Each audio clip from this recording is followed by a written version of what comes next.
1, 2, 1, 2.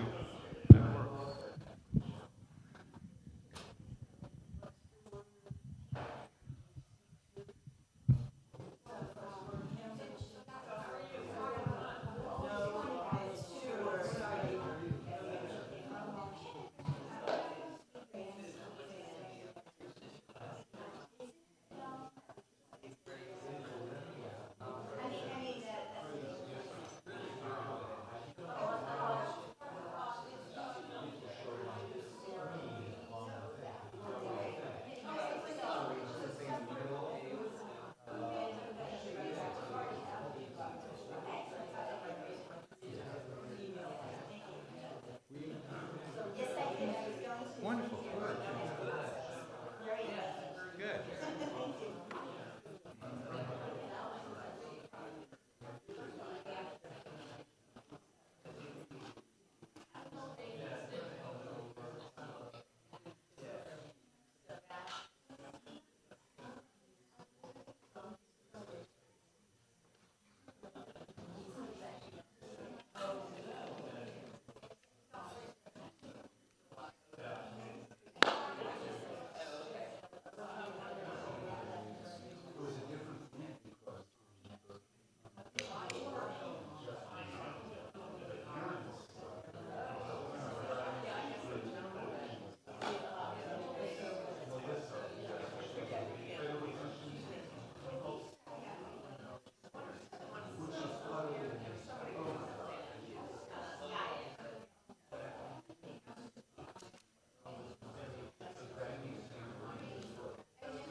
Got it all ready to go.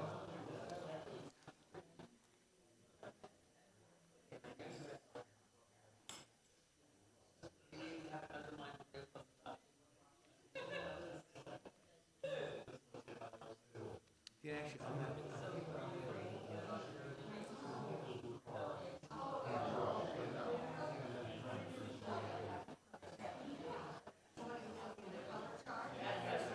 So I think we have.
Okay, we're going to get started. Just with a few preliminaries.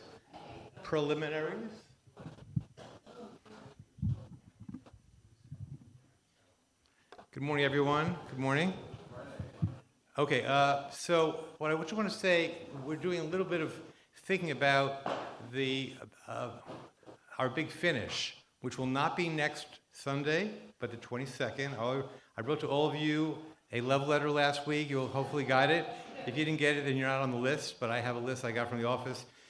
The registrations are up to 90 something, but people are in and out. The other thing is all the previous 2 lectures are now on the thing, and the best way to find that is actually on the Dach Shalom YouTube channel, which has eluded me for a year, but I now found it.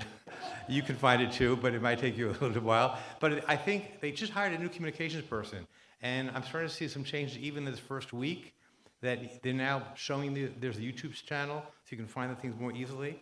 But previously, the reason it was hard to find for a lot of people, including yours truly, is that they were listing these classes in the same place where you'd find Shabbat services. That's where the boxcasts are. And it's not logical. So if you go to Adult Ed on the website, you don't see anything there. You see the announcement for the course. But if you go to where it says Shabbat and then streaming, you see past Shabbat services and you see these classes. That's what, it's illogical. I figured it out this week.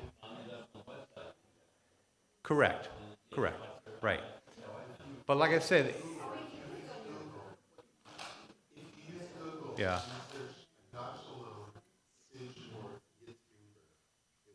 Really? Okay, so you hear that from David. Correct. That's right. Machadash this week is good, so save that, and the links are all there. And this is being recorded as well. But let me say a few words about the 22nd, okay? The plan is we're going to start at 10. It's complicated. The reason we moved it is because we don't want to conflict next week with the class that David's been teaching on liturgy all year long, and there's some people in this class who are also taking David's class, so we pushed it back a week.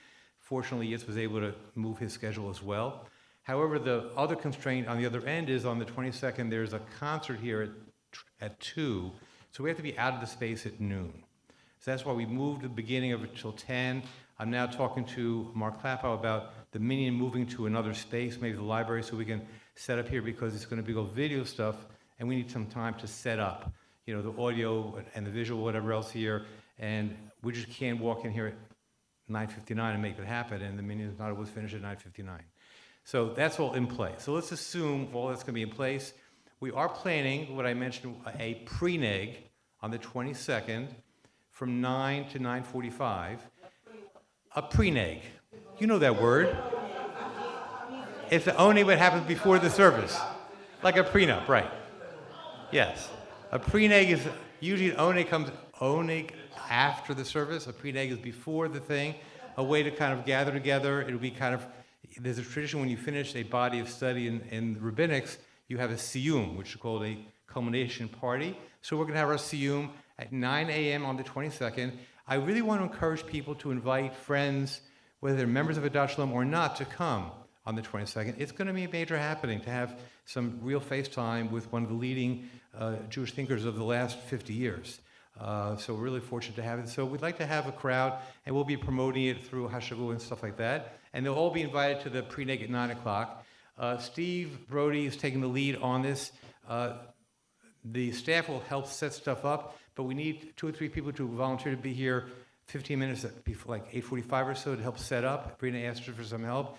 Anyone willing to help Steve do that next time? Okay, you got Ethel, Shelley, Kevin, okay. The other thing we're going to do is we have a choice. We actually want to make it nice, okay? So Steve's willing to pick up bagels. He just wants, from Northern Virginia, he wants no comments about whether the bagels from Northern Virginia are as good as New York bagels or Montgomery County bagels. You cannot say that to him, otherwise you will not get a bagel, okay? But what we want to do is just, if you want to just contribute to a little kitty we're going to create right now, we're going to ask people to just put $5 into the Dunkin' Donuts box, and Steve will take that and bring some fresh bagels. The synagogue will provide the cream cheese from the day before. It'll be day old cream cheese, that's okay, and coffee, whatever else. And hopefully we'll have a crowd. So that's what the Dunkin' Donuts box is. Let's start passing around. $5 would be a great contribution, and that would be more than enough to cover what we'll do for our pre-neg siyum on March 22nd. And do invite your friends, okay?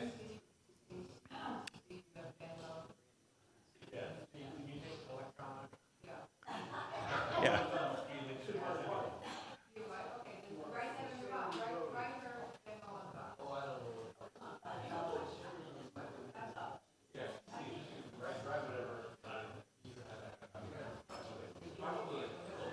This is like a cashless society. We're like the future. The future is now.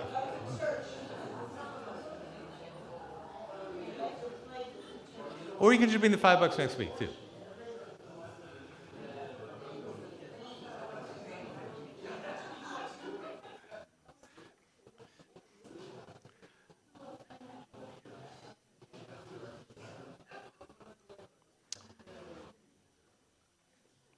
Okay, let's get started, okay? How many people have been here the first 2 weeks, just so I can... Oh, wow, that's great, fabulous. Okay, so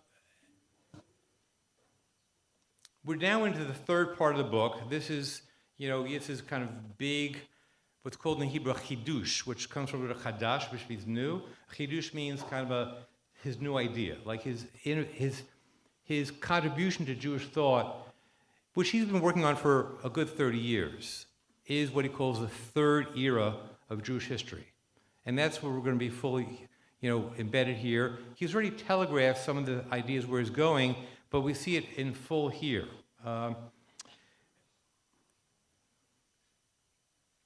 What's so interesting is that if you open your book, I want to just start out by looking at it right at the beginning of that third part, the chapter on modernity. This is important to kind of look at, okay?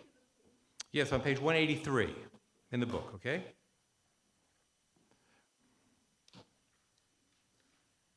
So I just want to read a little bit here, and then I'm going to kind of drash on it, okay? At the core of Tzimtzum, you remember we had that word up here last week. No, we don't. Oh, we did. I wrote it last time. Tzimtzum is the Hebrew word for contraction, okay? At the core of Tzimtzum is a paradox. The Creator is infinite and beyond finite categories of understanding. For example, the divine is not visible to human senses. You can't see God.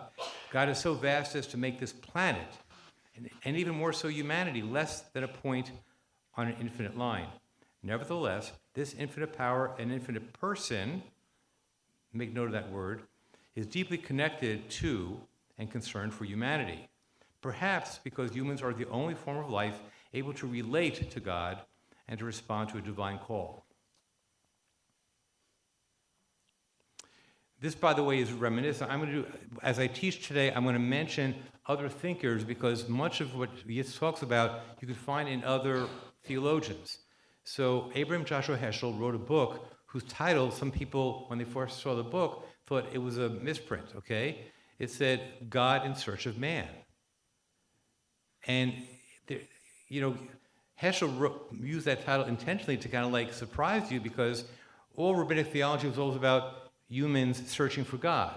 And here he's saying God in Search of Man is the title of Heschel's classic magnum opus, okay? Meaning that God is looking for a human response to whatever the reality is that God is.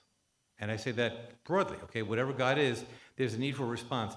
Yitz is in saying the same thing here. He's saying humans are special because we have the capability of responding to the phenomenon called God. Okay? If you believe God's a person, a being, so be it. That's his classic rabbinic theology. In a non-traditional, non-fundamentalist sense, God is something other than a being. It's a force or a phenomenon in the universe, in the cosmos. And Yitz is going to straddle these lines throughout this book, using that more liberal language on occasion, but he always defaults back to God as person, being, and God making conscious choices. That's the flip you need to understand. By now, you're used to it. So look at this beginning of this next second paragraph is really quite remarkable. As humans have become capable of understanding the pattern of creation, they have come to see that the divine restraint, as it were, allows them freedom to live and act in the world. Sin is not punished instantaneously, nor are humans programmed to do good robotically, nor does God intervene openly and on the spot to awe people into submission. Even the divine revelation is held in check so that some fraction of it can be grasped by finite mortals within the limits of their minds and understanding. In my margin, in my book, what I wrote here is, he's talking about God as a useful fiction. This is classic liberal theology, by the way, okay? And a lot of people struggle their whole lives to even get to that point to know what that means. And what I mean by useful fiction, if that word doesn't like trigger some thoughts in your mind, it's the notion that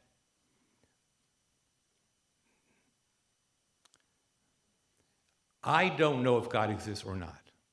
However, it is a useful fiction to hold, which actually has for the entire existence of humanity been at the core of it's been our moral North Star, okay? And having a moral North Star is important and necessary. So it's a useful fiction. Now, here again, you know the difference between an atheist and an agnostic, right? An atheist denies that God exists. An agnostic says, I'm not sure, I don't know.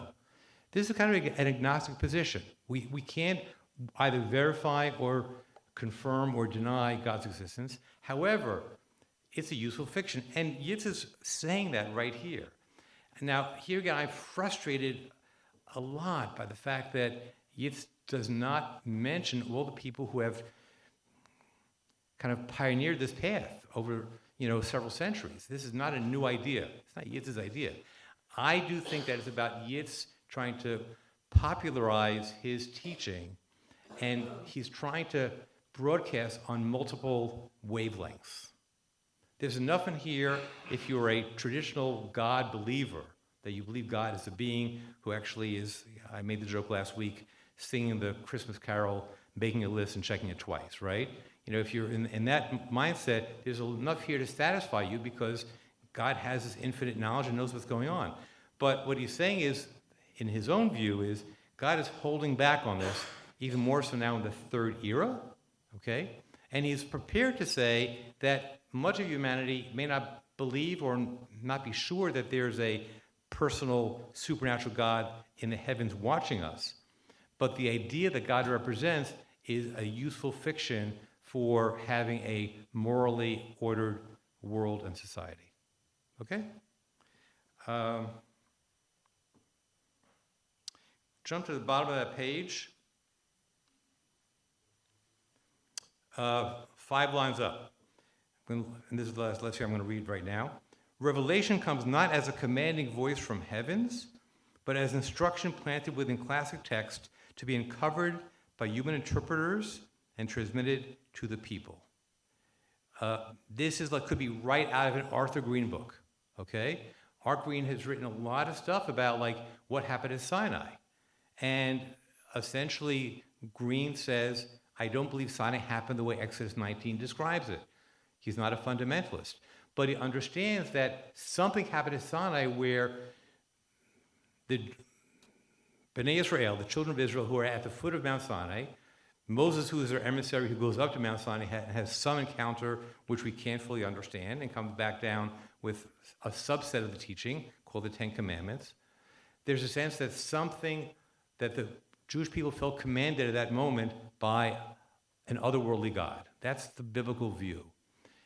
What Green's saying here, it's funny, Green and Greenberg. So Art Green says, I don't believe that God spoke to Moses on Mount Sinai.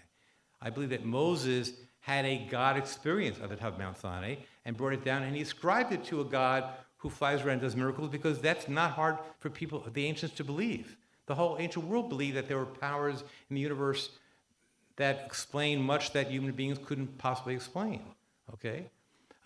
So it's just interesting for me to read Yitz Greenberg writing stuff that Art Green has written before about the notion that revelation happens continually through sacred text. And this is something that I've taught in the entirety of my rabbinate, that the truth of whatever we read each week in the Torah, the truth lies somewhere between the words on the parchment and the consciousness of the person reading it and taking it in. The truth is between those two spaces. And it's not a space you can touch, but it's very real. Because when, like if I'm preparing a Devar Torah and I read the same parsha that I've read 50 years prior, 50 years each year for 50 years, I'm saying,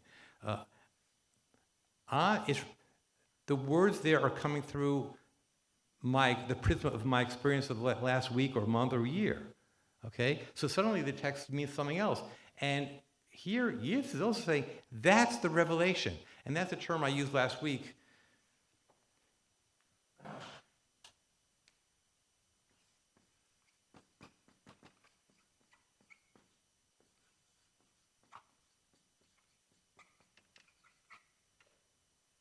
This is a super important concept for you to understand. Continuous revelation is to say that unlike fundamentalists who believe that the only revelation that is authentic is what was talked about in the Bible, top of Mount Sinai, and they believe that literally.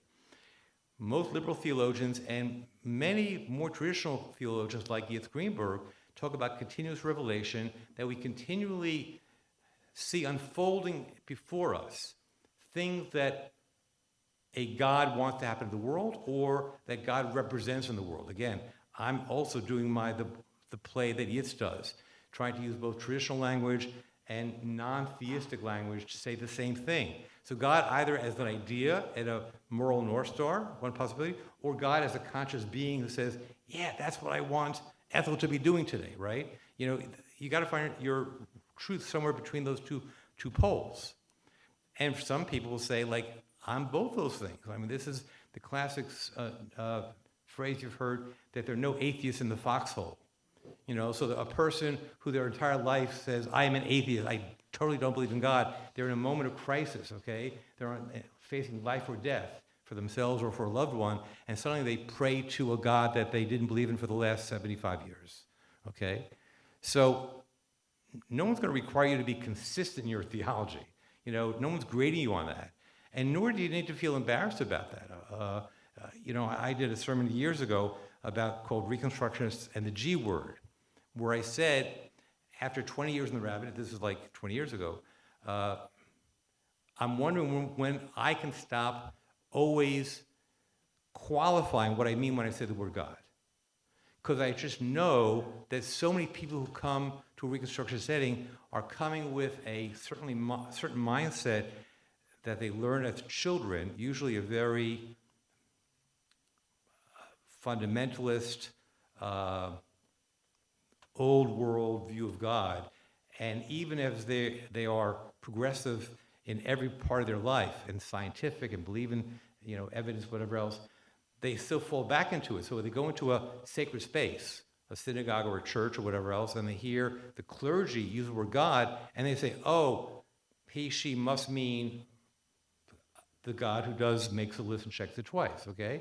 So in my rabbinate, I felt that we were attracting, my first congregation, then Adat Shalom, many people say, I don't buy that. I still want spirituality, but I don't buy the basic notion around upon which this whole service is structured. So I felt I needed to define it all the time. But the question is, I was both tiring of it, and I thought maybe we as a community could be at a higher level saying no, we don't have to assume one idea of God when the word God is spoken in sacred space. And Yitz is playing with that all the time. Yeah. Let's say hypothetically, if you think there was a God somewhere, but you think that thank you. My question is, if you think there might have been a God at some point, but you think he checked out. He said, okay, I've done what I can for you guys, you're on your own. So how does that intersect with what you were saying about a belief where you see God in different ways if you don't see him present or the eternal one anywhere? Yeah. So it's funny because in some ways, Yitz is going to argue, you use a flip phrase about God checked out, but Yitz is going to argue that here. Yitz is going to say that God, in a lot of ways, is checked out or essentially given the keys over to humanity to drive the car now, right? So for those, just a quick refresher, if in the biblical period, God was driving the car and we were in the back seat, okay? In the rabbinic period, apparently we were next to the driver and we were partners, co-equal, God's still driving. In this third era, God is essentially mom or dad who's teaching their teenager to drive and say, Johnny, Sally, here are the keys. I'll be next to you. I'm available, but you're driving the car. And when a car swerves into your lane coming at you, it's your call. Like in a moment, you're gonna have to decide what to do, okay? Because I don't have the wheel, I don't have the brakes, and I don't have the accelerator, okay? So that's the analogy. Is that God checking out? No, but Yitz is going to argue the third era requires that change in belief. Now, the $64 million question, which we're going to find ways to ask Yitz hopefully in 2 weeks, is, does the reality of the third era drive that? I don't mean this. That was. I didn't mean that, by the way. That was, yeah, kind of the metaphor of driving. Are the circumstances of the theory of the third era what brings us to this new thinking about God? Or is God saying, it's time to change my strategy? And frankly, I don't think you can pin down Yitz about this in the book. And I don't know whether we can do it in real time with Yitz either. He wants it both ways. I've been through the book quite a bit, and he does pitch it both ways. Yeah, Larry.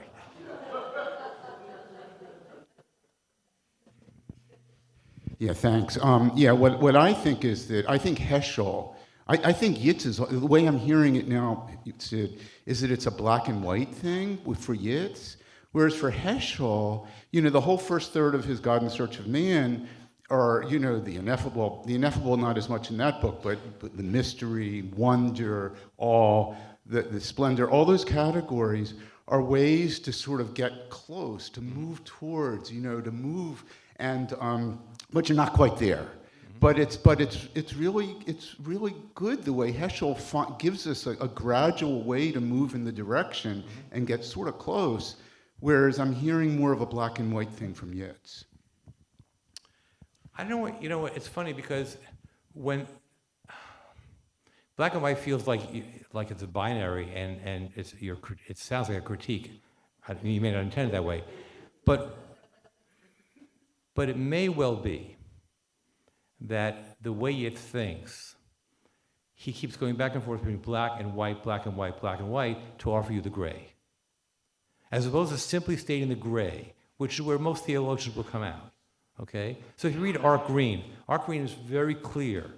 Having been raised a very traditional way, having been a theist, he's changed, and now in Art Green's last couple of books, he's very clear where he's at and what he thinks God is and isn't. So it's consistent. Whereas Yitz, he keeps going back and forth, which may be his own version of nuance, as opposed to he can't make up his mind. Correct. As opposed to somebody like Heschel, who's gradually, so for Yitz, it's an oscillation, whereas for somebody like Heschel, it's more of a cozying up or just let me lure you up to what Hashem might be. Yeah. Let's go back to Vicky for a second. Dina. Just real quick. So this whole Tzimtzum thing, I think he doesn't know how to deal with evil in the world after the Holocaust and since then. So Tzimtzum is a way to deal with the existence of evil. It almost like, I'm going to sound cynical, like a rationalization. He doesn't have a way to hold a belief in God and to deal with evil. So he comes up with Tzimtzum, which allows him to still believe in God, but a God that's withdrawn or checked out. Yeah. I want to get to his reaction to some post-Holocaust theology. I'll address that directly. Yeah, Vicky. So I have a comment, and then I have a question about the text on page 183. The first one is what you were saying about Heschel, I think can also be said about Green. I don't see either one of them saying that God has left. It's more human beings finding the good. I'll use Rabbi Goldsmith's God is good. But just focusing specifically on the text, I don't see 183. 183, page 183, where Sid was before, under modernity, chapter 10. You're saying that he is saying that God is a useful fiction. Can you show me where in that paragraph he's? No, that's I know my that. that's my interpretation of what he's saying there. Okay, because I don't see that he's saying that, and I feel like I don't think that he would be happy with that interpretation. No, I'm sorry. I just don't see it there. I'm asking.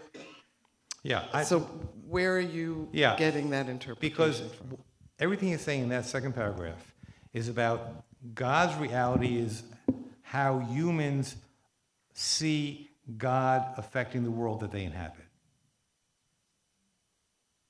As humans have become capable of understanding the pattern of creation, they've come to understand divine restraint. They understand that they have freedom to live and act in the world. Sin is not punished instantaneously. Okay? God does not intervene openly. In other words, people see that there's a God force in the universe, and they modify their actions accordingly, is how I read this, without God showing up and like intervening in an overt way, the way you read about it in the Bible. But how's that make God a fiction? I'm sorry, I deserve it. It's okay, we don't have to. Well, when I say useful fiction, what I'm saying is it's a fiction to the extent that it's a reaction to fundamentalist theology.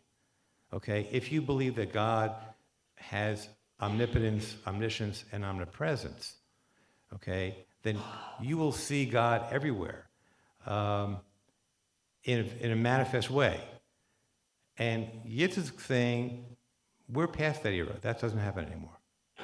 So it's the useful fiction. Like, we believe that something called God is operating in the world that affects me as an individual and the world around me in general. And I'm going to live my life based on that assumption. But it's an assumption. So an assumption is a fiction, isn't it?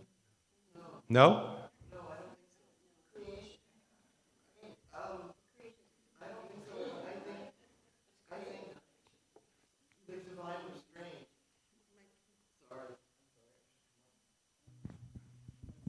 I think that by saying divine restraint, he's saying the opposite of a fiction, and that he's making God even more concrete as a conscious being.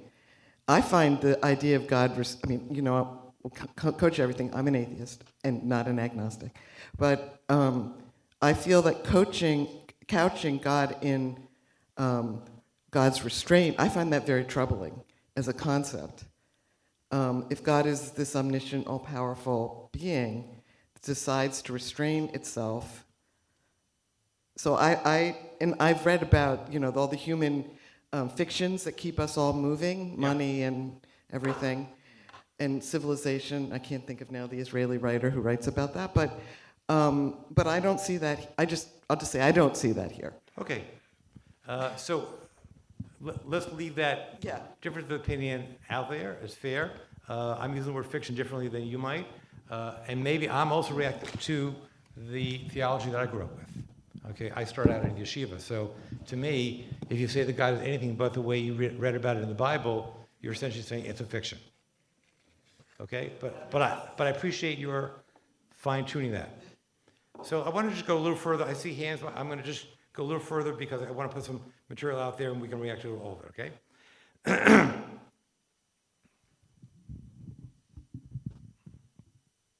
See if that'll stay. So, Yitz sees human empowerment as essential for moral responsibility. But one of the things that he does is almost uses the psychological development of individuation as a model for his new theology. By which I mean, for people who know a little bit about psychology, the notion is that when children are as infants and toddlers or whatever else, they are essentially responding to what their parents set them up to do. The parents are totally supporting the way the individual lives their life. As children become older, they become more capable of doing things for themselves and, horrifying as it may seem, make their own decisions, whether or not mom or dad approves of it or not. And a lot of people argue that healthy human behavior is one where you're not always checking back with mom or dad about what you should do or not. And that creates some tension between teens and parents. A lot of times it happens. And that rebellion against parental authority sometimes can be intense and sometimes can be more moderate, depending on the individual, okay? But overall, that's kind of the tension of becoming your own person. And it seems to me that when I read Yitz, this model came to the fore, saying that if God, and I'm now, again, making some assumptions about how Yitz came to this idea, that if God continued to operate in such a controlling way, as was the case in the rabbinic era and certainly the biblical era, then humanity would never have learned anything about how they need to take responsibility for moral behavior in the world. And he comes to that through the Shoah. There's no question about that, okay? Now, again, I'm going to say something that will come across as somewhat critical because I'm asking the question. If, as Yitz says quite explicitly in the text, that God made that decision at some moment, it seemed awful arbitrary that he made that decision right after the Shoah. Like, why then? Why not a century earlier? I mean, take any century for the 10th century before the Holocaust. You could point to human tragedy on a fairly large scale, maybe not the technological scale of what the Nazis did. And why wouldn't God have come to that realization earlier, that moral agency in humanity would be helpful for the world, and so I need to pull back a little bit? It just seems to be like, it's just convenient, it's somewhat arbitrary, and it's troubling to me about how Yitz comes up with this, like, this is when it's going to happen. But he does say this here. I have actually thought about that. I'm sorry. Yeah, go ahead. Let's move this over a little bit. David has handed first, and then Danny.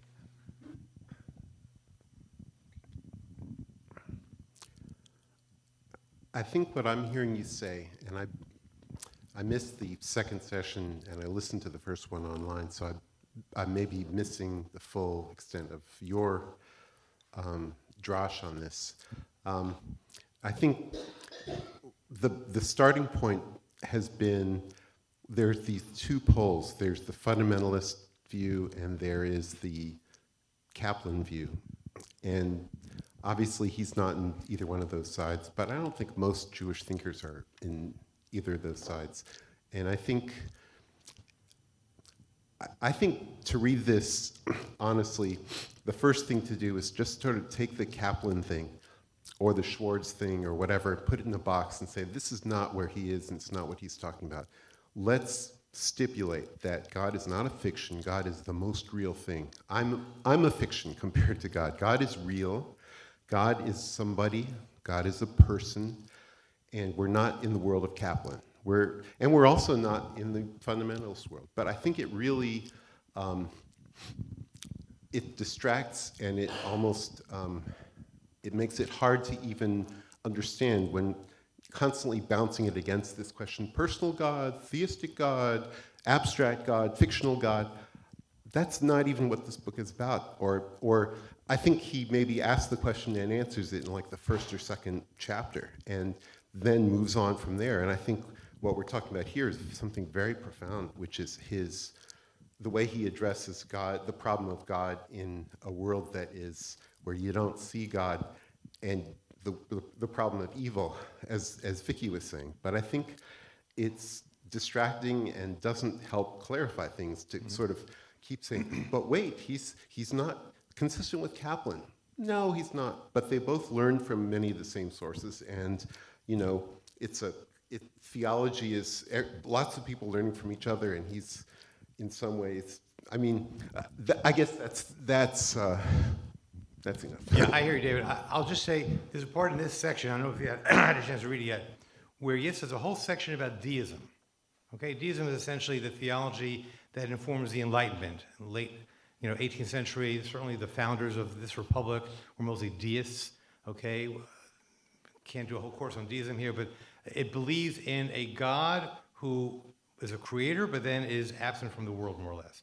And Yitz is kind of fascinated by it. He's definitely more than putting his toe into waters of other theological positions. So I refer a lot to Kaplanian non-theistic theology, both because this is a Reconstruction congregation. I was trained that way. I think a lot of people come with that perspective here. So I'm thinking it's useful. It may not be useful for you, but I'm not imposing this on Yitz's framework. I think he's doing it. He's there saying that stuff. So it's not just me trying to read, Kaplan or Schwartz into Greenberg. I just don't think that's fair. Sid, could I ask you a question about how you understand what you think he's saying about kind of this tzimtzum process? And I guess my question is, it's sort of just picking up what you said before. Was this like an adaptation somehow of God's, or was this a plan? Was it somehow a response, I guess I view his timeline as saying it almost had to have been like a precursor to the Holocaust, because it was sort of, I think his understanding is that the Holocaust was a bunch of this sort of human capacity set in motion that then went like radically awry. But I'm just interested in what you think he would say. Was this kind of the plan all along? Or, because I just think of the kind of, biblical hermeneutic, there's no past, there's no present. Like, it's hard for me to think of an idea of God that is adaptive in time, because I sort of assume that whatever we're talking about in the name of God is somehow at a more abstract level than time. But I'm interested in what you think he would say about whether this was this created on the first or second or third or fourth or fifth or sixth day, this whole plan, or did it somehow come along? Yeah, I like the question. I'm going to respond to it the following way. Look at page 190. Let's remember that Yitz is trained as a historian. He's a historian, not a theologian, right? And I think while I put a lot of emphasis last week on the impact of the Shoah and Yitz's experience and study of the Shoah in terms of shaking up his theological worldview and requiring him to make changes, and he's definitely responding to some of the other theologians who are post-Holocaust theologians. The other piece that happens here starting on page 190, he has a whole critique about how modernity went awry. Really important. And I would think that Yitz would probably say this is as important as the Shoah. Because what he's saying is that the modern world, moderns didn't believe they needed God. And so what they created, again, these are my words, but I think he could use as well. They created all these aglei zahav, all these golden calves, false gods, which actually became a poison on the system of civilization. And he literally talks about, his two whipping boys for atheist societies are communism and Nazism, okay? He says both of those systems are saying, they trashed all traditional religion, they rejected God, and what came of it? So there are a lot of things they could talk about. And he has a thing about, under the section of modernity without limits, we had colonialism, environmental degradation, unchecked individualism. This is each paragraph. I put subheads here. Loss of communal ethos, family breakdown, entitlement, narcissism, money, and consumerism. The next 4 pages, I'm just going to summarize the next 5 pages, okay? So all those things, each one of them would be enough to essentially send a society into chaos, into moral chaos. He puts them all together and say, we think the world is better without God?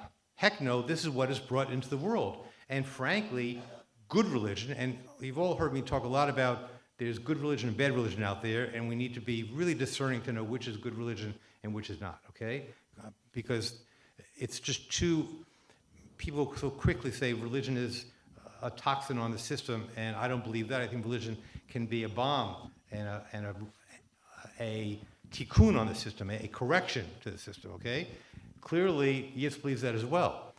Yitz would argue that in a society that more or less said we're God optional, or more boldly, we reject that there's any God at all, it's brought so many ills on the world, we need to find a way to bring God back into the equation. So I think that's as powerful a motivation for Yitz as the Shoah. So I don't want to overemphasize the Shoah, although that's where there's some interesting conversation, because he's in conversation with other theologians who are wrestling with it as well. But we definitely have to get here, because the end of this book, I think, is just brilliant, because at the end, he talks about what a covenantal society might look like. And he is so out on a limb here in terms of a progressive vision for the world that it's like just, it's breathtaking what he does. I'm going to bring you to that at the very end. But in response to the whole thing, like, what's motivating God here, okay? Because Yitz does believe that God is consciously making a choice at seemingly an arbitrary time. It would be a combination of the Shoah and all of the foibles that come into the world because of the rejection of God.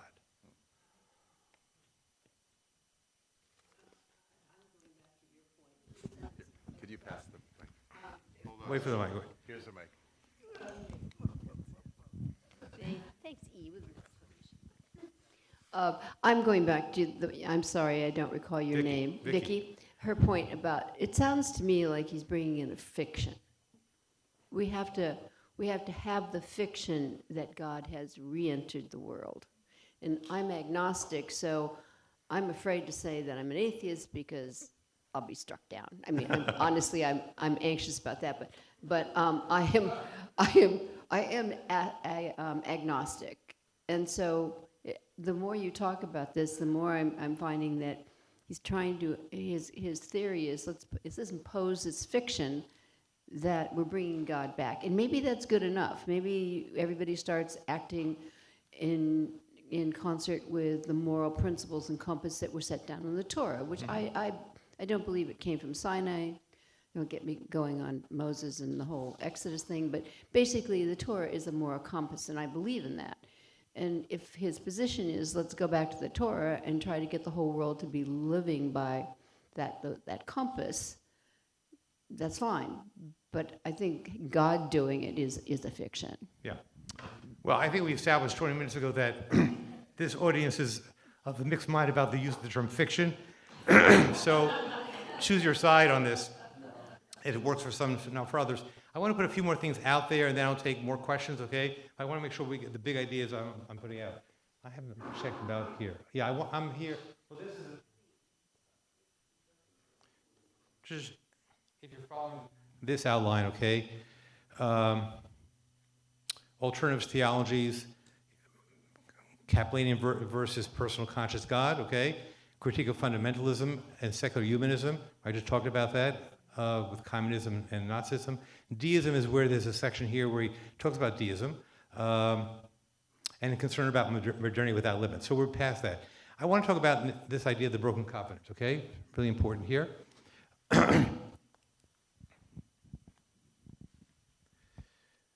So I think I mentioned in the first week that Yitz and Elie Wiesel are very close. They're personal friends. Elie Wiesel was the co-founder of Klal along with Yitz, although he didn't get involved with working, on it directly. When Elie Wiesel was the chairman of the U.S. Holocaust Commission, he hired Yitz to be the executive director of the Holocaust, Commission. When Elie Wiesel stepped down, Yitz took his role as the chairman. I mean, their lives are very intertwined. And Wiesel, if you've read some of Wiesel's books, he does talk about a God who broke the covenant. Okay, that's kind of where he's at, and kind of the radicalism of Wiesel's fiction. Now I can use fiction in a way that won't be challenged. Okay, the theory, the theology behind Wiesel's fiction is a God who has abandoned the world, and abandon, there's always kind of a very righteous character in the world, like it's a Jobian character, a seemingly righteous person who's abandoned by God and suffers untold ills and horrors in the world, okay? And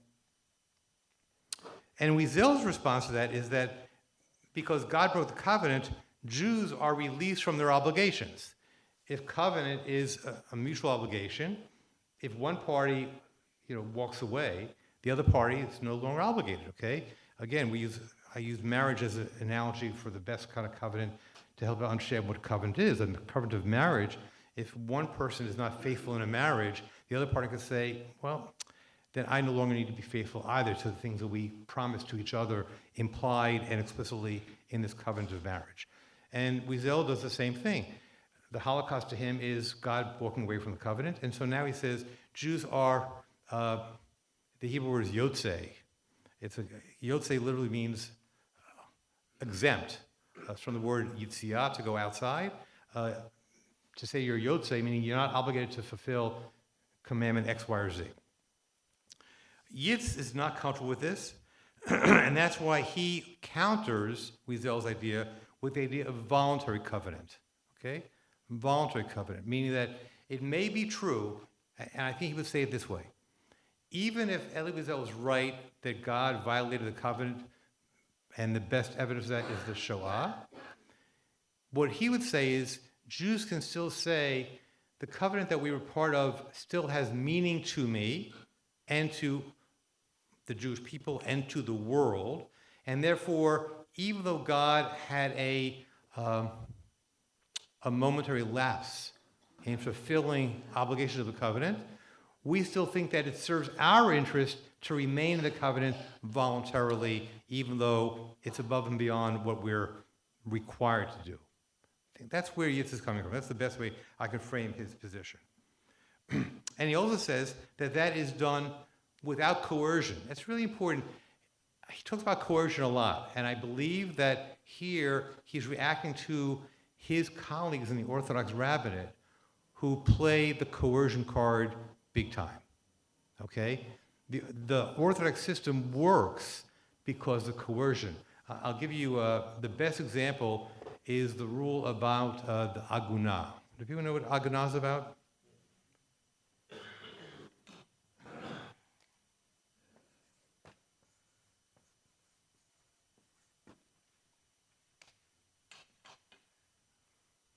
An agunah is a woman who cannot remarry because her husband has not given her a get. A get is the Jewish divorce, G-E-T.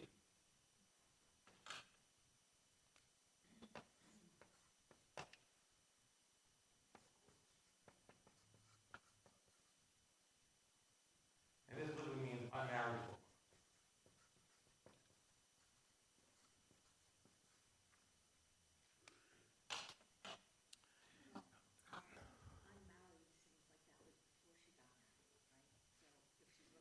Unmarried.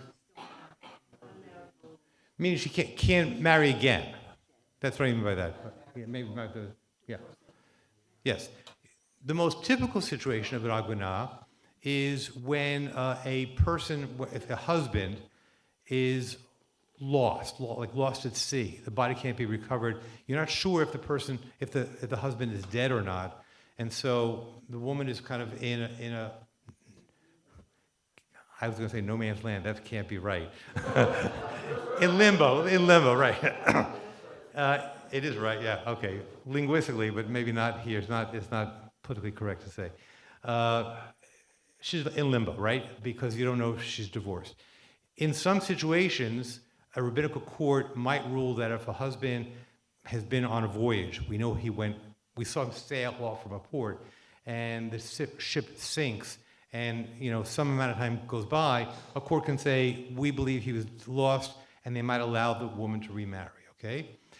More difficult is a situation where a husband doesn't sail to sea, but leaves the wife and refuses to give a get to his wife, which allows the man to have tremendous power over a woman. Presumably the relationship has been poor or rocky or not healthy for a long time. And so as the final vindication a man goes and does whatever he wants while the woman remains in a state of limbo where she can't remarry. The coercion works on so many levels in this system. The rabbis insist on the system because what they say is every life cycle function needs to be officiated at by a Orthodox rabbi. You can't go to your next step, without having an Orthodox rabbi say, bless you and sprinkle something on you and you're there. But it works in the other way as well. For example, the Orthodox world, because it's a very tight-knit community which believes in coercion, oftentimes exercises extraordinary coercion on the husband who is not doing the right thing. There was a situation here in Silver Spring about a decade ago where there were hundreds of Orthodox community members who were pressuring this one guy who wasn't giving his wife a get. He was being shunned, in his social arrangements. They then got to people at his workplace who were Jewish, and they convinced them to shun him as well. I mean, they were really putting tremendous pressure. And at the end, the guy finally issued the divorce, but only because the coercion happened the other way. Usually the coercion comes from the rabbinate. Anyway, Yitz looks at this whole system and say, you can't create a moral system whose currency is coercion. Right? I mean, that's the best way I would say it. The currency, what you do for transactions, we think about currency as money, but currency can be other things as well. And in the Orthodox world, coercion is the currency of how you get by, okay? You recognize right now a very real issue in Israel is the Orthodox rabbinate is saying that even if a 10-year-old agreement to create a space for non-Orthodox prayer at the Kotel, at the wall, is put into place, it will still be under the authority of the Orthodox rabbinate, which could declare it a violation of their laws, and you could be arrested for being in a mixed minyan. That's the implication of that. Okay? Again, coercion at play. Or other things in Israel, the fact that for almost every government of Israel, the Orthodox parties had enough seats in the Knesset to topple a government, and that's how they got concessions around no buses on Shabbat, kosher facilities and government agencies. Well, all that is coercion, even though we may like the outcome. Yes or no? Maybe not. Anyway, so for Yitz, you can't have a covenantal society based on coercion. It's kind of a non-starter for him. And that's when Yitz goes into the whole thing, starting on page 236. We've talked about it already. I want to read it again. He modifies broken covenant idea and says the covenant is transformed with humanity now, the managing partner. That's where he talks about this, okay? He has a lovely thing where he talks about, and this again is his critique of a lot of liturgy. He said it's far less important to declare God's greatness, which is like 90% of our liturgy, than to allow the prayers to advance some kind of tikkun olam. He says that very explicitly. And like here again, some of these places, he comes, of course, as a progressive in any way that we would see a progressive, okay, saying things like this. The other thing that is so interesting is how much he extends the notion of pluralism beyond just recognizing non-Orthodox forms of Judaism, but also other religions. There was one section I just wanted to bring out. Let's see if I can find that page fast enough. It's really pretty remarkable.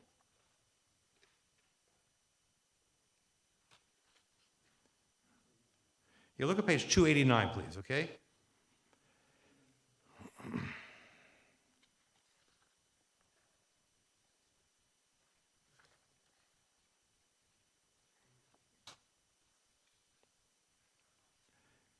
I'm going to start in the first full paragraph where it says first and foremost, okay?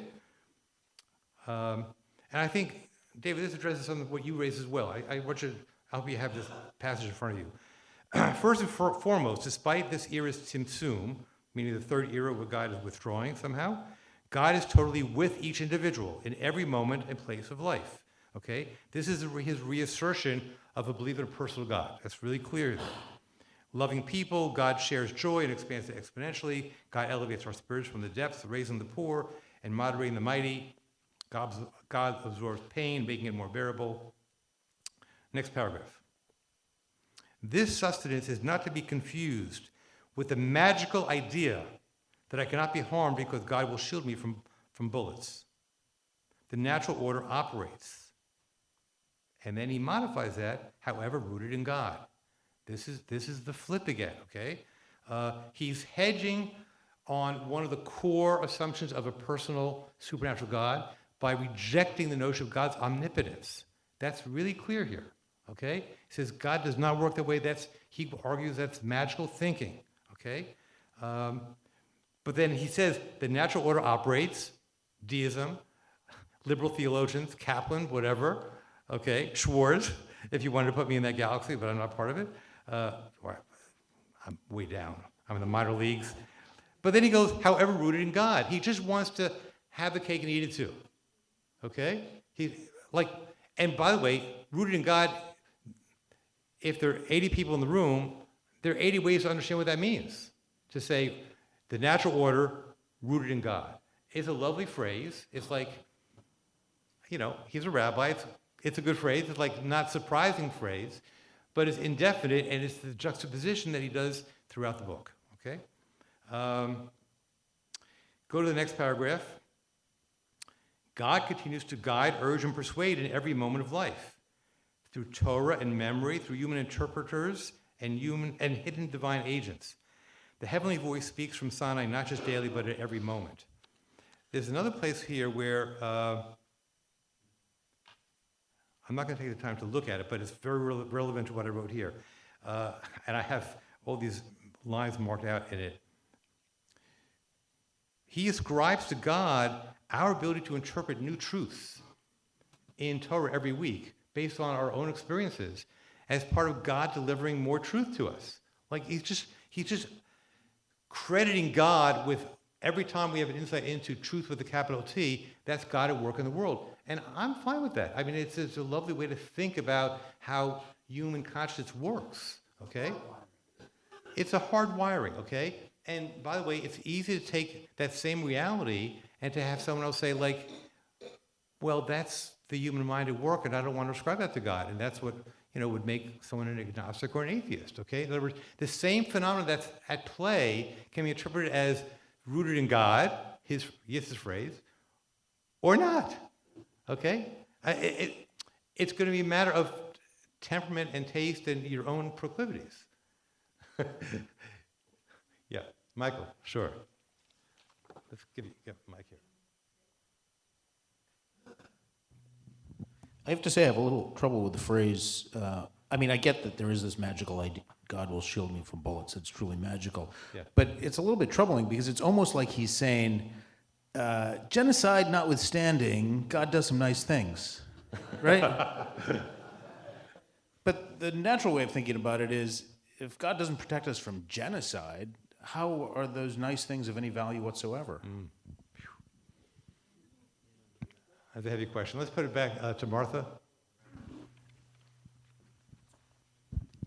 So, as somebody who joined Adat Shalom the same week that Art Green spoke, so I'm a Greenian, if there's such a thing. You're a Greenian? A Greenian, if there's Okay. such a thing. I've read this book, and at times I was very frustrated, but overall I was very moved by it. I don't have any problem at all with this conception of God, but that's how God always was. I mean, God is hidden, and throughout history, humans have different ways of trying to access that truth. What I find really frustrating and moving is how he has stayed consistent in his Orthodox practice. Mm-hmm. And I can't follow all his mental flips to do that, but it's at least given me some understanding of how somebody will look at what's happened and say, why should I continue to bother to do this? Mm-hmm. And I guess I'm just saying that's kind of my reaction to the book in a nutshell. I don't know if you have further comment on that. Or. Okay. Yeah, I got it. Go, Jesse. Take a few other comments. So thanks. So yes, I'd agree with most of the comments that he is troubled by the Holocaust and has found some system that seems to rationalize in his head how God still exists. And it seems if we want to believe any of the book, I don't think we should be giving him lots of passes on having lots of things both ways, because the whole point is to have a coherent theory, not a muddled theory. So that, his statement that God has become closer and is totally present, I don't know what that means. Certainly, I welcome any insights you can give as to what he means that God is now in the back seat and how we're supposed to interpret what that God is or how that guides us in any way. Otherwise, it just becomes kind of one, I won't find any positive words, so I'll just stop there. Yeah. So, some of these questions, I would urge you to put that question on a card at the end of this class, and let's have Yitz respond to that directly, okay? Because I prefer that, I'm going to ask the questions, but I want them to be coming from all of you, and you're asking some great questions about stuff that makes not seem totally consistent here. David, then Neil, and then Susan. We'll wait for the mic. Yeah, I sort of read the end of it as sort of almost like him embracing Reconstructionism in some ways.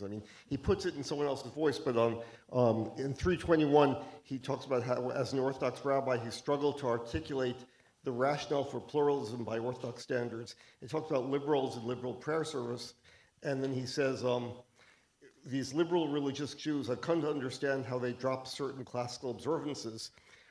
How do they claim the right to abrogate the laws that Hillel and Shammai deem beyond their capacity to question by saying, as much as we love and respect the inherited tools of redemption, in our judgment, using these new tools or not using some of the old tools will be even more effective in reaching the redemptive dream.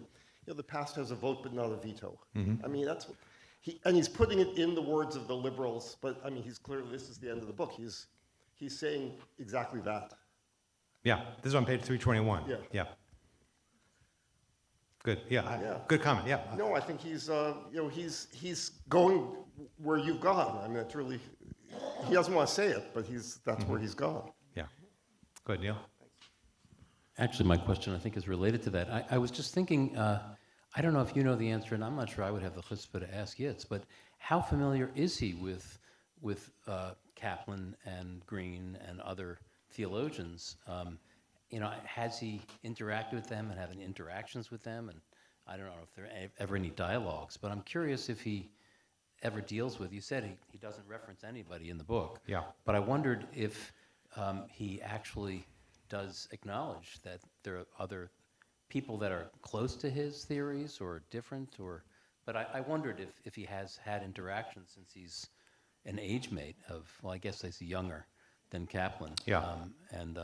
I think an age mate of Art Green. Yeah. I'm curious about that as well. I don't know. I can't answer the question. If nobody asked that question on their card, I'm going to, you have a card on that? I definitely would pose that question to you. That's not obnoxious to ask him. No, not at all. What's your interaction? Because, look, he interacted a lot communally with the non-Orthodox world. Klau's work was mostly in the non-Orthodox world, not the Orthodox community. Most of the leadership of the Federation system, were people who were identified as Reform or conservative Jews. So he interacted a lot with them, but that's different than having the kind of theological exchange he had with Elie Wiesel. That I know happened, or with some Christian theologians. The space between, I'm a little bit familiar with the world that Yitz has inhabited for the past 30, 40 years, okay? And that world is kind of odd because for Yitz, he had this communal activism world, which was the world of Klau, which was not like deep theology. And then he worked in a theological realm with people who were academics in theology. There's a big space between there, okay? And I think it's a question worth asking, and I'm going to look for your card, Shelley. If not, I'll make... Yeah. You mentioned, you referenced last week the Jew in the Lotus, and obviously he spent 8 days with Correct. Zalman. Right. I don't know how much they talked or whether they argued or whether they discussed, but I'm curious, how did those rabbis interact with each other? Yeah. That's a great question. Maybe Yeah. Roger Kamenetz knows. We'll I definitely don't get it know. out there on the 22nd. The pass back to Susan. Yeah, my question is, I have a problem thinking of God willing to make changes, the whole thing of God choosing the tzimtzum and to withdraw.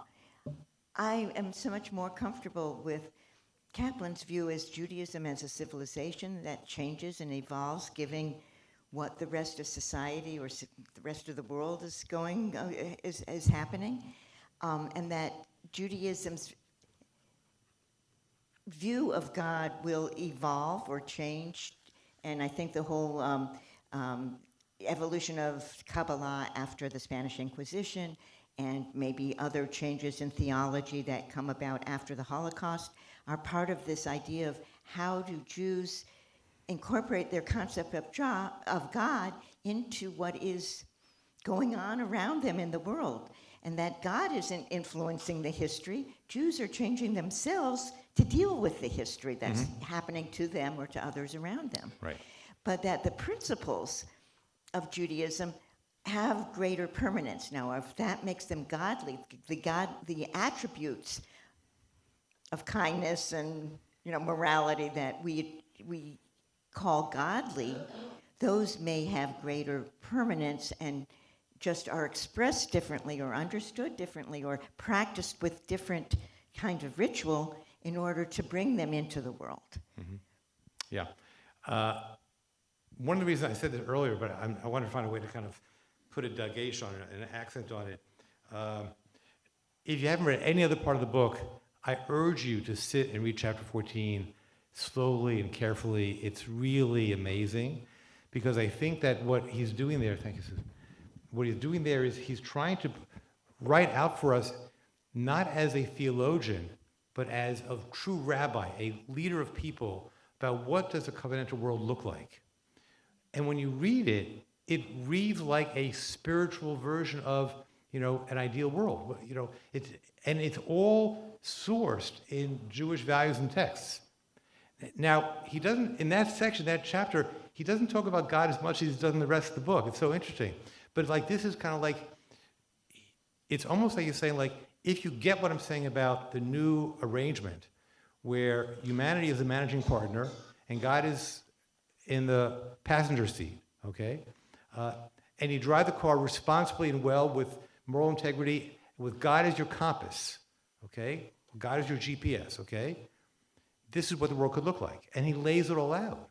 So even if you're not convinced by his theology, or if you feel that he's flip-flopped back and forth, or if, as David would argue, that he's not flip-flopping, he's got one position, or whatever you believe, you're so compelled by the vision at the end, you say, well, I'm down for this formula, because the formula is secondary to living a healthy life. It's you've got all these crazy diets out there, right? Some of them are very complicated, some are very simple, but you're going to spend a fortune to do it and make yourself crazy, that I did it wrong on Tuesday, that's why it's not working, and I'm still overweight, whatever it's going to be. But if you start to live a life where you feel healthy every day, you get up, you're alert, you're vibrant during the day, you can think clearly, whatever else, whatever the diet was, you can just say, maybe it was the diet, maybe it was something else, but I'm just happy. I feel this is what flourishing feels and looks like. And I think that's kind of where he's going, to say, this is what the world should look like. But it's so interesting that for a person who spends so much time talking about what God wants, what God does, what God decided, God in the world, everything rooted in God, in the end, he lays out a picture of what a beautiful society looks like, and just wants you to kind of feel a way to affirm that this is the godly path, or this is what God wants you to do. Take your choice. Other people haven't raised their hands yet. We're going to take some other questions. Steve.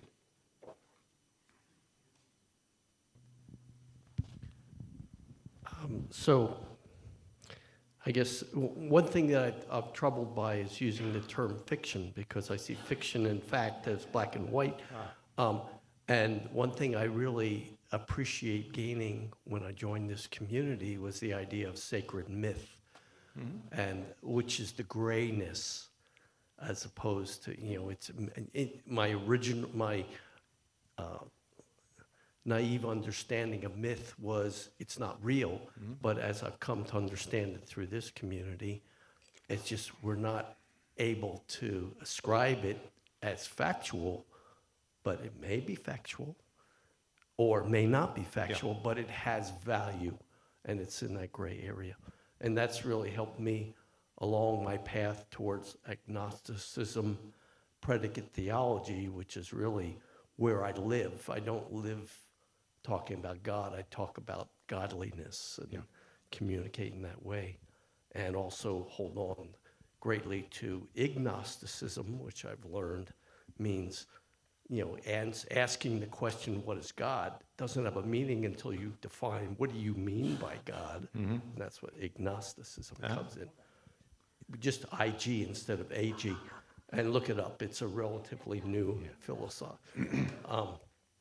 So I wonder if Yitz is, embracing predicate theology, basically, in the way he's expressing all this. But that's where I am.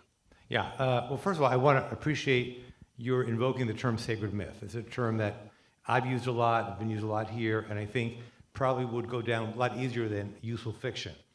Because in this space, what one would call useful fiction, I would better call it sacred myth, because what we say is we can't prove its truth or its falsity, but it's in the realm of the mystery of the world that we live in, and it can actually elevate us as individuals and as a community.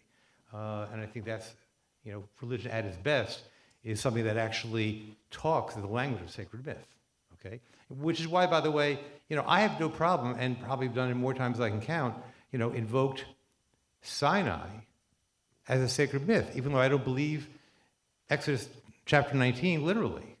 Okay, I don't think that's what happened. Not as a fundamentalist would say, Exodus 19 happened, that God used his finger to carve the words of the Ten Commandments into the stone tablets, gave it to Moses. I don't believe that happened, okay? But I believe Sinai is the most powerful sacred myth we have, and is the origin of covenant, and I've used the term covenantal community for decades, okay? A covenantal community rooted, Yitz used the word rooted in God, I would say rooted in covenant, okay? If we're a community rooted in the covenant, God's in that mix. For some people, 10%, some people 90%, and some people, 50%, whatever it's going to be. But covenant, I would say, incorporates the God element, because who's the covenant with, if not some ultimate idea of what a perfect world would look like? So thank you for raising that up. Deborah, bring it back to you.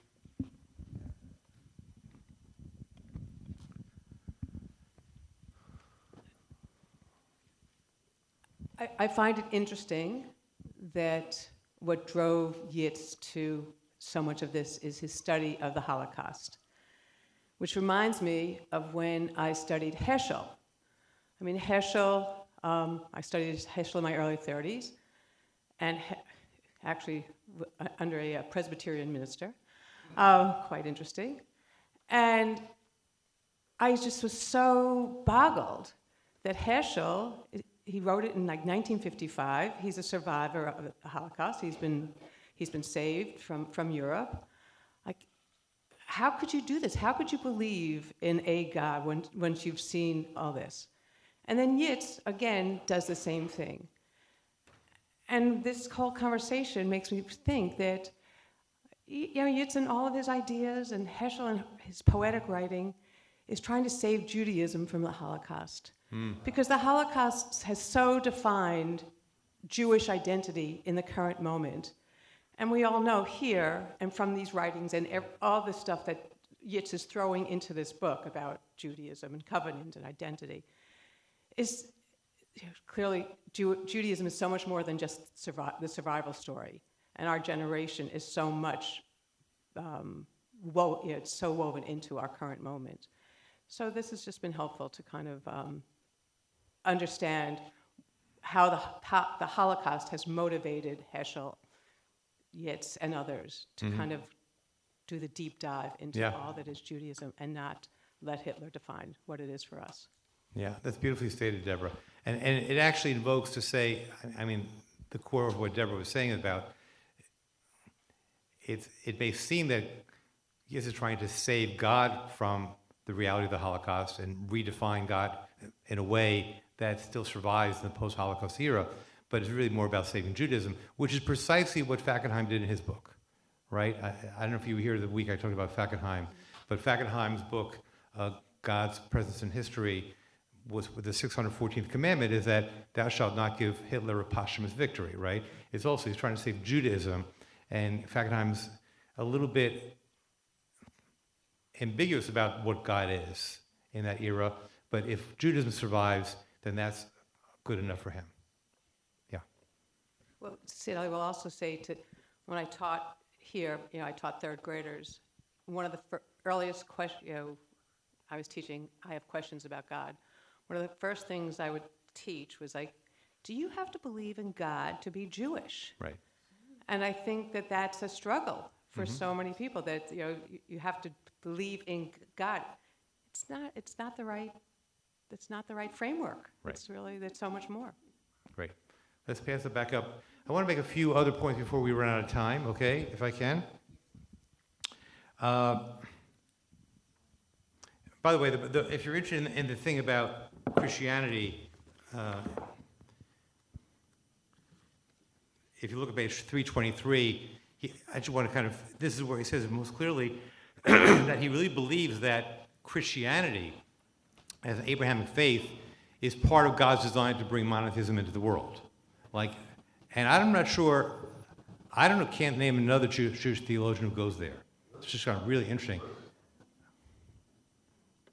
That's interesting. Rosenzweig, I think that's fair. That's fair. Rosenzweig, although in the end he finds Christianity not to be his path, he comes back to Judaism. But he sees validity there. So that's a good pointing out that Franz Rosenzweig was a great mid-20th century theologian for Judaism, almost converted to Christianity. He was on the verge of that conversion to Christianity. Then he kind of has a revelation. But that's an interesting piece. But a couple other things I just want to really name because they're important.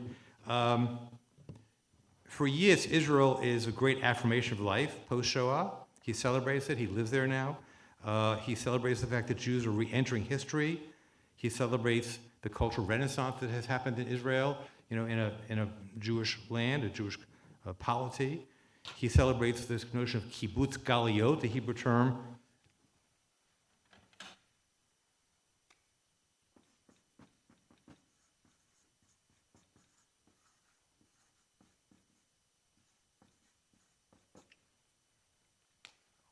This is not about the kibbutz movement. Kibbutz means gathering. Kibbutz galiyot is that notion of gathering the exiles. Again, that's an Orthodox term, but in Zionist theory, kibbutz galiyot is a primary goal of Zionism to have Israel serve as a refuge for Jews who are being oppressed in other countries around the world. And from the beginning of Israel's history, from 1948, you have country after country where whole populations, beginning from North Africa, Yemen, France, Argentina, various countries where the government turned against Jews, Israel was the place people went to. So this is yet another reason why he sees Israel in messianic terms.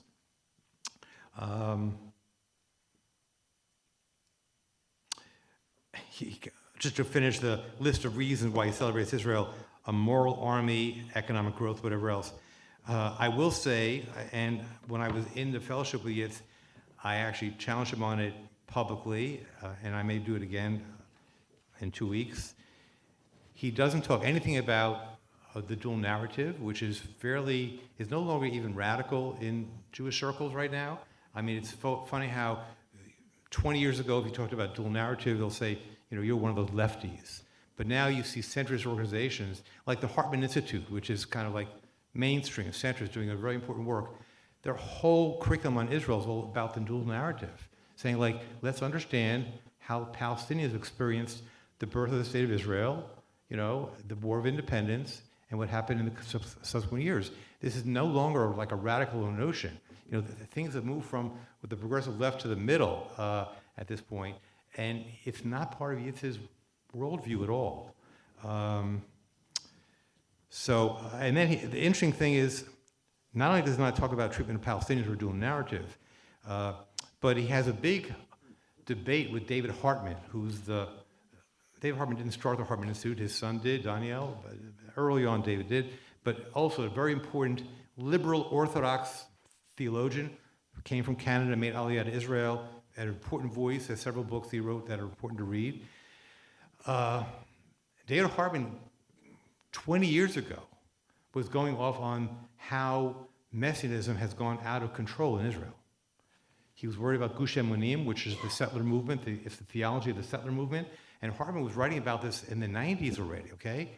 And Yitz just won't go there. He just doesn't engage, and Hartman thinks that Yitz has a kind of a blinders on about that stuff because he just loves Israel so much.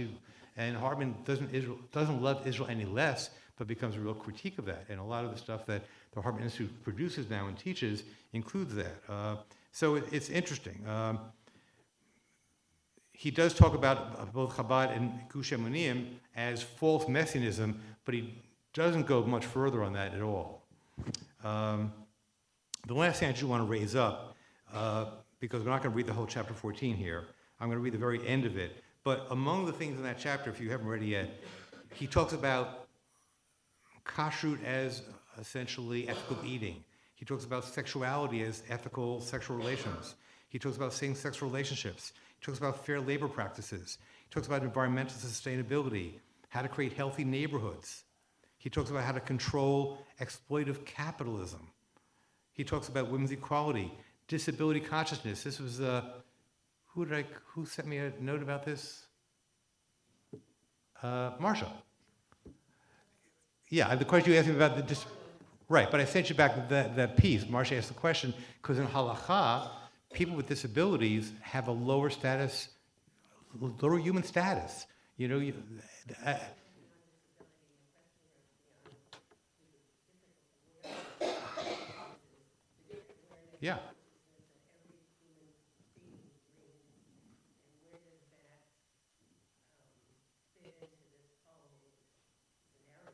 Right. It's one example. The list goes on. Yeah. Even about how we talk about tefillah, by the way.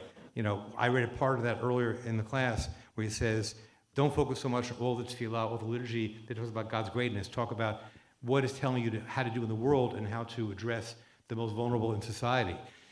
My view, if I get on the balcony about what that chapter is all about, and again, I want you to read it, this is Yitz totally frustrated with how the Orthodox halakhic system has calcified and has not addressed the most important moral issues of the day.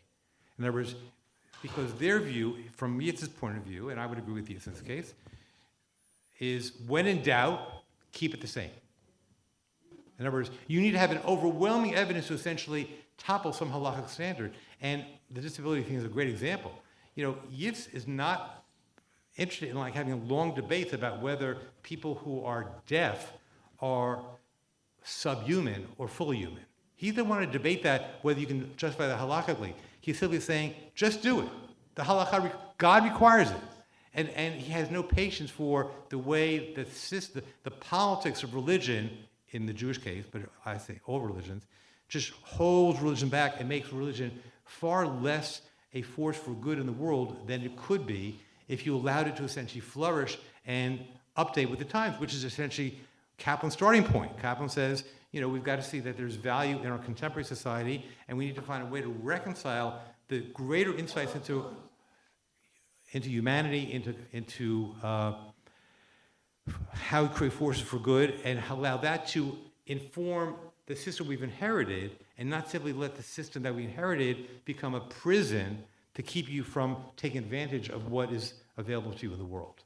So that's kind of like how he ends the book. It's really quite beautiful. And he calls, he has this phrase, he almost talks about different religious systems, both non-Orthodox Judaism, but also non-Jewish systems. He almost talks about them as microcosms for redemption. He says, take a look, he's got this great phrase, I'm going to butcher it here, but he always says, he says, something like every person of faith needs to be willing to say how their system falls short and take responsibility for that. And once everyone does that, we can just be all more honest about what religion can and can't do.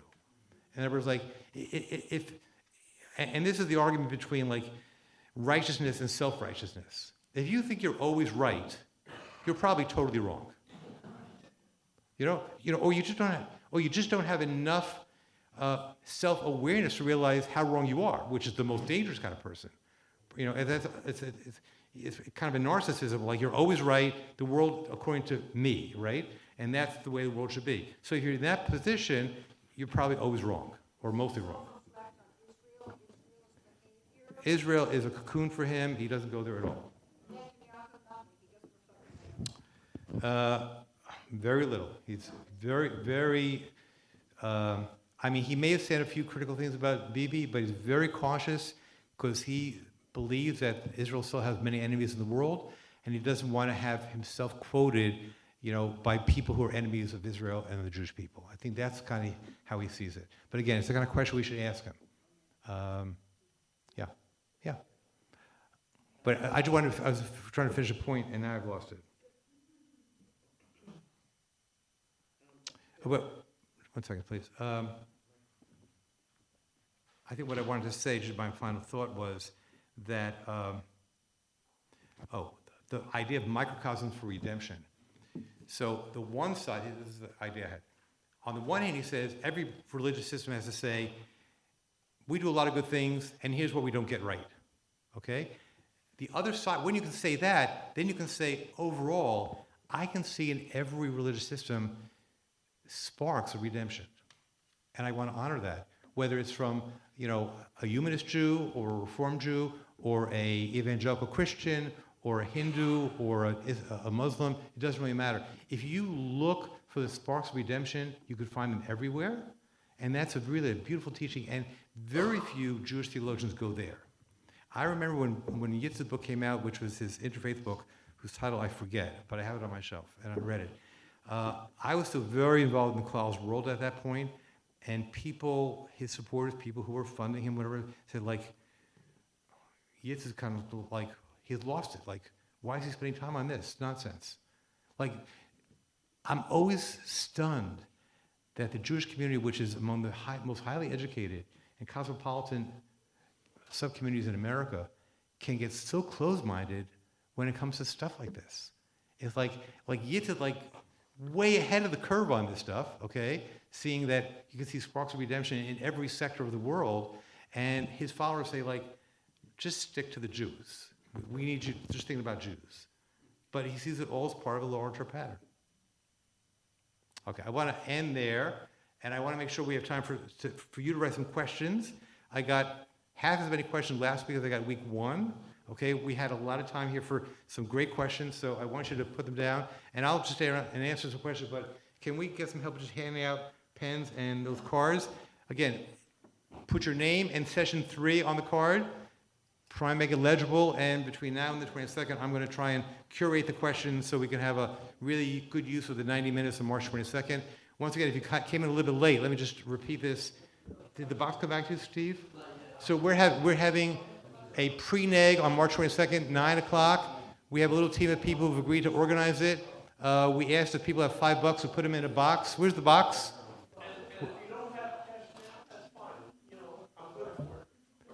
Yeah, or you can bring the $5 next time, okay? You got box there.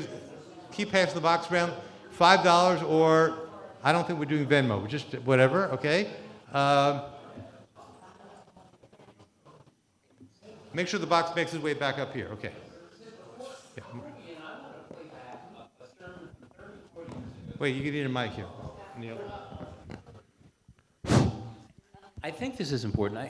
There was a sermon that you did, one of my favorites from maybe 40 years ago. I hope I'm getting it right. But one of the things that I remember that plays back in my mind, very relevant here, was you expressing what I thought was like resentment, that the Orthodox have been able to co-opt the term God, and said that if you don't believe our version of God, that means you don't believe in God. And I remember you saying there are hundreds, I think you literally said hundreds, of versions of God. out there. And I remember you saying that you resent that the Orthodox have been successful at basically co-opting and owning that word, so that if you don't believe in their version, that means you don't believe in God. And I thought that plays back in my mind so much, even just today, as so helpful to me, that I don't have to buy that I believe that version or I don't believe at all, and that there are many other versions, Kaplan's or Green's or whoever, versions of God that are just as legitimate, and you were saying through history, have been accepted through history, until more recently, just as acceptable as the Orthodox version of God. Anyway, I appreciate you invoking that. I definitely said that, Neil. I mean, I've said it many times, but it's the same way that, the right wing controls the American flag, right? And how did that happen? By the way, in Israel, interestingly enough, on that issue about how it is that the more conservative elements always try to hold on to the symbols of God, religion, and God, country, and religion, right? In Israel, when you had the judicial protests, this is before October 7th, and you had every week, you had hundreds of thousands of people in the street, the Israeli left, sensitive to the fact that even in Israel, the right wing owned the flag, they used the right wing owned the flag of Israel, state of Israel. You had prominent displays of the Israeli flag at all the protests protesting the judicial reform attempts by the Bibi government, okay? Which, number one, I celebrated, and then, because I spent some time in Palestinian circles as well, it turned out to play badly with Palestinian citizens of Israel who said, I can't be part of those protests. I'm concerned about judicial reform, but if your symbol is the Israeli flag that has a Jewish star in the middle, that's essentially off-putting to me. So it's so complicated to get this right, But the issues of symbolism, who owns God, who owns flag, who owns country, is a biggie. Yeah, Marcia. This last part 3 was so rich and so detailed, and just having an hour and a half just to talk through this is not enough time.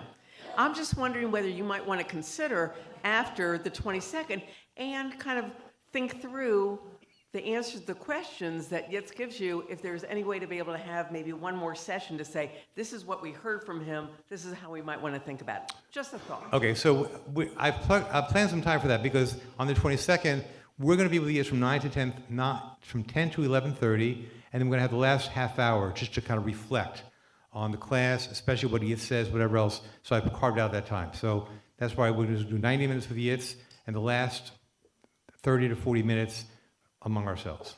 Okay? Because I think we'll have a big crowd then. Probably still not enough time. For sure will not be enough time.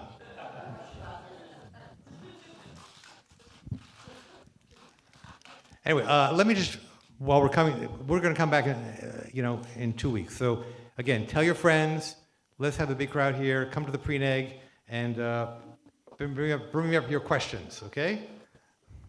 Have a good day.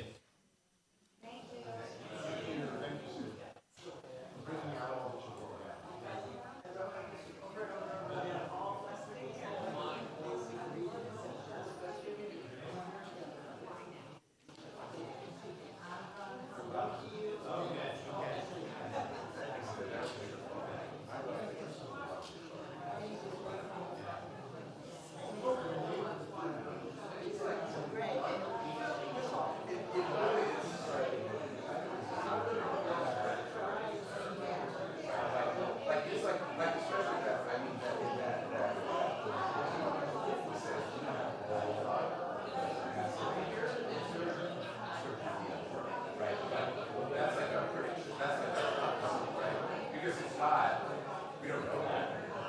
He doesn't really.